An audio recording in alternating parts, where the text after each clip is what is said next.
Hello everyone, welcome back to another Java tutorial.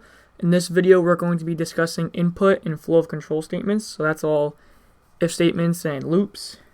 So the first things first is I'll talk about input because I want to use the input later to do if else. So to do input, what you got to do is you got to make something called a scanner. And so that just allows the user to type on the keyboard when prompted to. So how that looks is you do scanner and then you name the scanner. So I use KB, which stands for keyboard. That's just easy for me to remember. Then equals new scanner. So you got to say scanner again, a new scanner. And then in the parentheses here, you got to do system dot in and then end it with the semicolon. So you don't really have to worry about, you don't really need to know what's going on with this. This is just to sum it up. It's just a class, but I'll discuss that later in a different video. But just for now, you just need to type this and then make a name for it. And then it's going to give you a red underline if you're using Eclipse or any other IDE. So what you got to do is you got to import the scanner. So you got to click this guy. If you're using Eclipse, it's the first one. And then when you click it, it'll go up into here. And this is just saying, hey, just get the scanner class so I can use the code for it. So then now you can prompt the user for something. So you can do enter a number, and then now to get that number, what you got to do is you got to create a variable to hold that number. So an int, and I'll call it num1 equals. Now instead of just assigning it a hard-coded number, what you got to do is you got to call this guy. You got to get this guy. That's your keyboard. So you got to do keyboard dot, and then you got all these methods here. They're all useful in their own way, but what you really got to focus on is this guy. Next int, and then end it with a semicolon. So what this is saying is, hey, get an integer from the keyboard and put it into the variable number1. So that's perfect. So now we're going to do that again to get a second number. Enter another number, and then again num2 equals kb.next. And it's the first one, so you can press enter. Next int. So now you have num1 and num2. Now to see if this works, you can do num1 and num2. So now when we save and run it, it says enter a number. So let's enter 5, another number 8. So now it works because you see that it says 5 for the first one and 8 for the second one. So that's perfect. So you can get rid of this. You know the code works.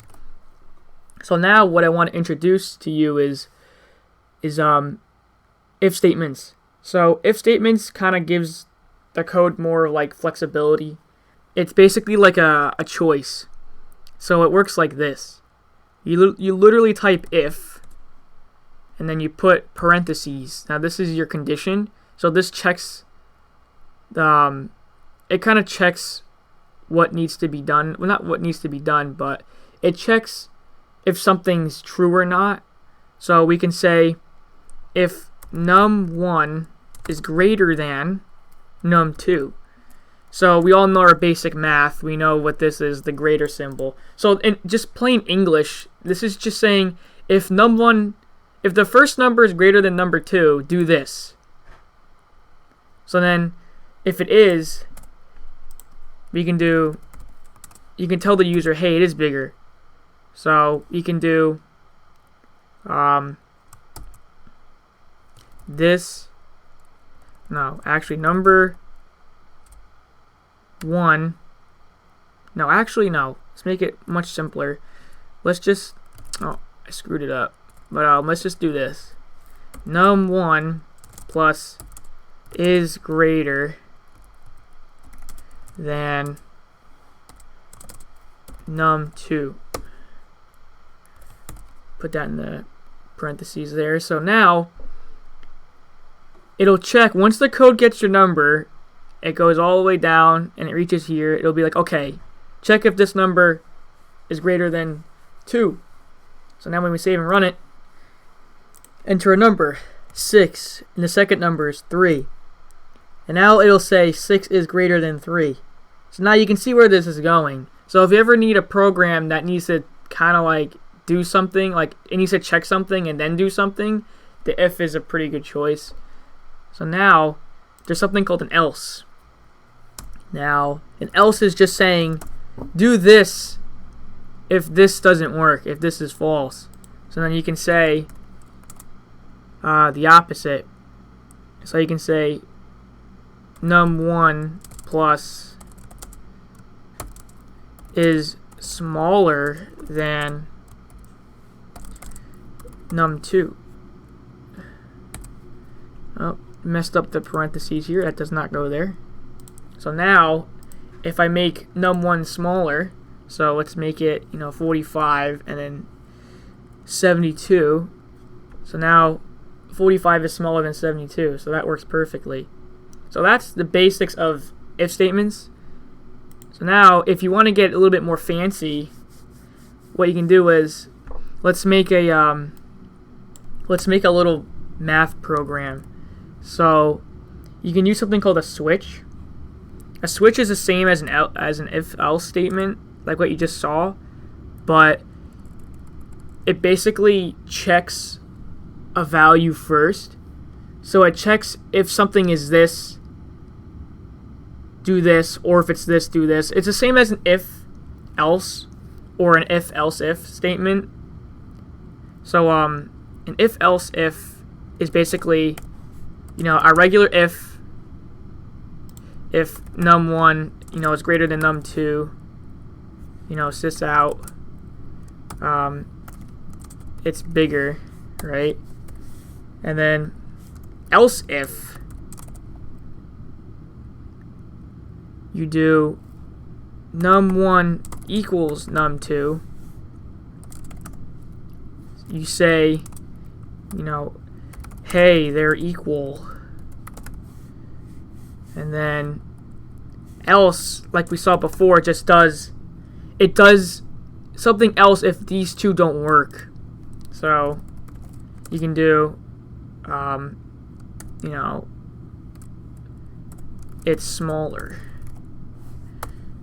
So now if I do enter number 45 and then 45, hey, they're equal. And then again, if num1 is smaller, it'll go to the else, because 23 isn't greater than 67, so don't do this, so skip over.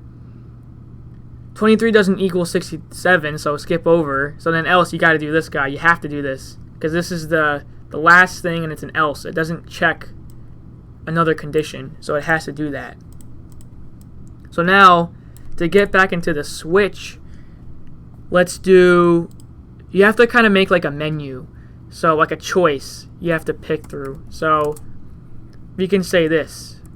What do you want to do with these numbers? So now we can make our menu. So now our first option, we can add them. And then our second option, we'll do subtraction. So subtract. So now again, we got to get our choice. So you can do, since we're doing numbers, we're going to type into the keyboard 1 or 2. So what we're going to do is you can do another int and call it choice equals, the keyboard, next int.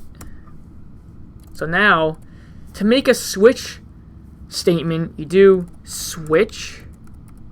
I know it looks weird, but it's just how it is. And then what's inside this parentheses is the variable that you're checking. So this is what you check. So we're checking the choice. Put the curly braces, and now you add a case. A case is basically like an if-else, or an else-if. So, in case that the choice equals 1, do this. So now what's under here, in this block of code, we do this in here if 1 is in choice. So we'll add. So we can do num1 plus num2. And then you got to do something called a break. This tells you to do this code and then get out of it, and then completely get out of the switch statement. Because if you don't get out of the case, right, what's going to happen is it'll do both, and you don't want both. You just want to do the one. So it won't fall through. It won't keep going. So once it hits the break, it'll completely jump out. See how they connect with Eclipse? It shows where the bracket goes to. It'll completely jump out of this, and it'll go into here, back into the main method. So when we save and run, it says enter a number 5 and 6, and it says, oh, what do you want to do with these numbers? Well, let's do add, right? So we click 1, you get 11. So now we do it again. Let's check our second choice, and then 3, right? And then subtract. What do I do here? Oh, wrong. See, I put plus again. You gotta put minus. See, silly me. Always making mistakes. That's just part of coding. So then 6, 3, 2 is 3. There you go. Works perfectly. So that's the switch. So that is, you don't really use this as often. I mean, you technically can. I've used it a few times throughout school, but I still continue to use if statements. I just think they're a lot easier to comprehend. But I mean, a switch is good too. There's nothing wrong with what you choose. It's just how you do it. I'm sure there's probably other reasons why you should use a switch, but since I'm honestly still a student, I don't really know. But so now we can go into loops. So a loop is basically what it sounds like. It'll just keep looping until something finishes it. So until it satisfies everything. So you can get rid of all that stuff. You can do a loop. So a loop works like this. There's different types of loops. There's a for loop, there's a while loop, and then there's a do while loop. I won't really discuss a do while loop. They're kind of, I mean, they exist. You can look it up on your own if you like. I mean, I might do one example, but to start things off, we do a for loop. Oh, there's also a for each loop, which is a little bit more enhanced than a for loop, but just for now, we can do a regular for loop. So here's how it looks. Type for, and then put the parentheses. Now here's our condition, but here's how it works. It works in the basics of the for loop. There's 3 things you put in here. So the first thing is the variable int I equals 0, right? So this is just saying, I is going to equal 0, but instead of putting it how we used to up here, it's going to be put into here. You may think why it's doing that. Well, you'll see in a second. So now what we got is for int I equals 0, right? And I is less than 10, right? Then we do I plus plus, and then you add the brackets. So now what this is saying is, you see that this is 0, so then basically here's a condition right here. The middle one is a condition like an if. So when I is basically smaller than 10, you increment it. So then we can do this. Here's how it'll look. So we're just going to print out the value of I. So when we save and run, it looks like this. So the first time it goes through the loop, it sees that it's 0. And while 0 is less than 10, which it is, right? You don't do this yet. This is last. So you do these two first, and then you do the code. So it says 0. Then once this is done, it'll go into here, and it'll be like, oh, increment I. So now I is going to equal 1. You don't see this change at all, but it's going to equal 1 because you increment it. These two pluses increments it, and this is decrements it by 1. So now it's going to say 1, and it's going to go back up. 1 is less than 10. Yes, it is. So it's going to print 1, and it's going to go all the way up to 9. So that's cool, but what if you don't want the 0? Well, you can do 1 to start off at 1, and while it's less than or equal to 10, I believe, see if it works.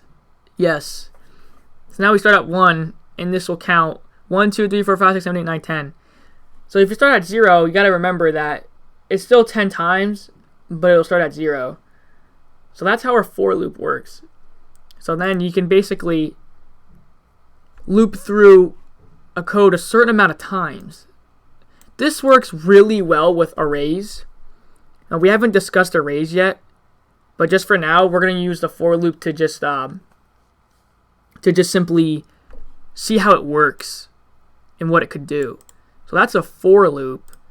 Now, a while loop works kind of the same, but instead of having the int I in the parentheses, you do it up here, like how we always been, right? So then the while is while I is less than 10, sys out I. But you gotta, here's what happens. You do this, right? Look at this. It keeps doing it and doing it and doing it. Infinite loop. That's terrible. That would make you crazy. And it's not incrementing. Well, to do that, you gotta do the same thing. You gotta increment it. In a while loop, you can't forget. You gotta have something that leads it to this being false. So it's gonna have to end eventually. So how do you do that? Well, you got to think a little bit. How am I supposed to get this to be false so I don't have to be in this while loop anymore? Well, we got to make it go up every time. So make this to 1 like how we did it before. Right? Run it. Again, 1 to 10. So you can see that they're essentially the same, but they have their different purposes. I use for loops a lot when going through arrays, and I'll discuss that later on in a different video. But each loop, the while loop and a for loop, are both really useful, and you use both pretty frequently. And I'm sure when you do your Java projects in school that you're going to encounter this, and you're going to have to implement this in your program. So that's with the loops. Now the for each loop I will save for a different time because I'll use that for an array as well. And a do while loop, yes. Alright, I'll try to do a do while loop. I never really use them. So a do while loop is pretty much the same as a while loop, but the while loop checks if something's true first, and then it goes into the code. A do while loop actually does it first, and then checks if it's true. So this is a little confusing.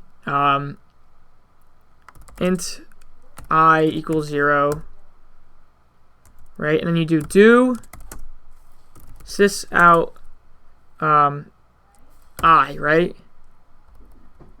But there's still a red. What is it looking for?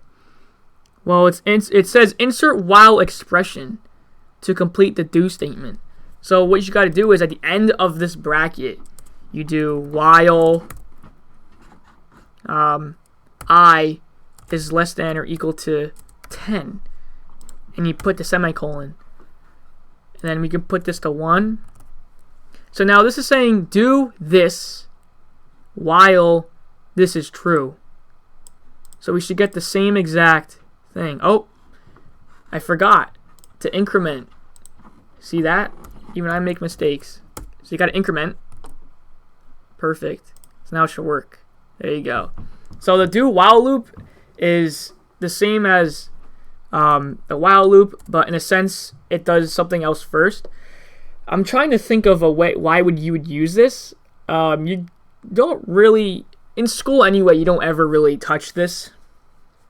If your professor wants to be a real little loser, he'd want you to do this, but I've never really had a problem with this. It's simple, just in a small program like this, but I'm just trying to show you like what the point is and how it works.